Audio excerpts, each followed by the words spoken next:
Bonjour et bienvenue à tous. Vous êtes bel et bien sur votre chaîne d'information préférée, Actualité africaine. L'information nous place au sommet du monde et nous avons pour préoccupation majeure de vous informer non seulement sur l'actualité à l'échelle continentale, mais aussi mondiale. Alors, si vous êtes nouveau sur la chaîne, pensez à vous abonner.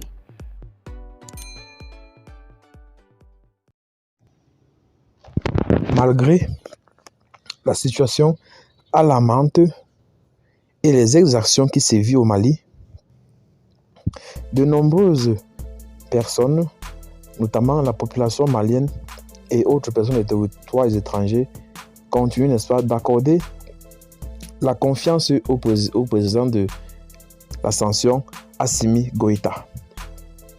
Dans ce sens où des terroristes ont sémé la pagaille, sémé le trouble, détruit des maisons, voire même tuer des civils. Malgré tout cela, les populations maliennes gardent espoir et espèrent que le président de la transition, Assimi Goïta, parviendra à faire renaître de l'ordre au Mali. En réalité, ce qui fait l'ossature de notre information cet après-midi est cette information selon laquelle, de par les décomptes, 72% de la population malienne continue, n'est-ce pas, de faire confiance à leur président de la transition, connu sous le nom de Assimi Goïta. En effet, 72% des Maliens ont placé leur confiance à Assimi Goïta, président de la transition, selon un sondage Mali-Mètre mis en place par la fondation allemande Friedrich Ebert. Néanmoins, l'Institut de sondage Mali-Mètre affirme dans un sondage publié jeudi que parmi les acteurs que sont le président de la transition, le gouvernement de la transition, le CNT, connu sous l'acronyme Conseil national de transition, ainsi que l'opposition, le président de la transition, Assimi Goïta, est celui en qui les personnes enquêtées ont le plus confiance, avec un taux de 72%. Toutefois, 13% de la population estime avoir le même niveau de confiance en toutes ces autorités.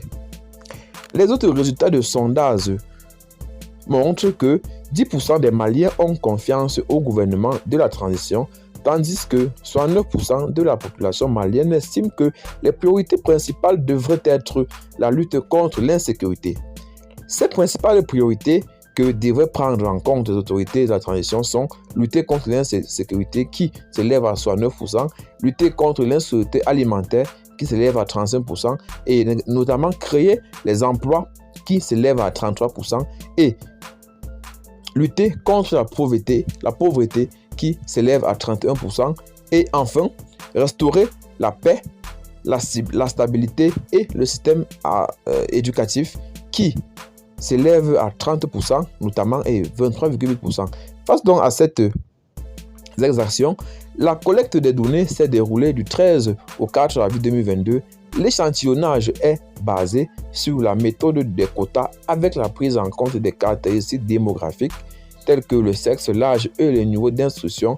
L'échantillon est de 22 344 personnes de 18 ans et plus réparties entre le district de Bamako et l'ensemble des capitales régionales y afférentes, y compris Kidal, Ménaka, Théodini, précise également l'Institut de sondage. De plus, concernant l'évaluation de la situation générale du pays, Mali-Mètre note que pour plus de 4 personnes enquêtées sur 84%, la situation générale du pays s'est améliorée au cours des 12 derniers mois. Par contre, la situation générale du pays s'est détériorée pour 8% et est restée au même niveau pour 8% durant la même période. Au sujet de l'opération Barkhane, enfin, le sondage indique que pour plus de 7 enquêtes sur 10 en sont insatisfaits, plutôt que 13% et 60% très insatisfaits.